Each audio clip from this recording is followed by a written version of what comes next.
So, ayun mga kapalangga, tayo ay magluto ng pananghalian natin. So, pritong tilapia na gagawin natin escabeche. Simpleng escabeche lang, panglutong bahay lang.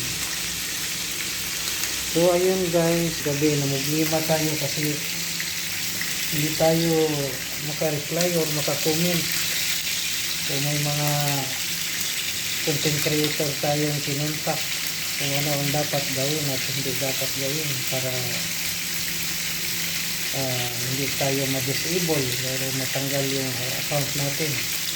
So yung ginawa sabi ng mga content creator huwag na munang mag-message, mag-stop muna. So mag-stop tayo hanggang sa ngayon.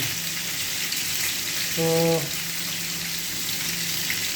yun nga, pasensya hindi tayo maka-comment at maka-reply sa mga comment niyo ha, kasi tayo medyo na-restrict yata. So baka bukas o tonight pwede na. So yun lang po, pakibiyos na lang po ng mga reels natin dyan. Baka naman. God bless po.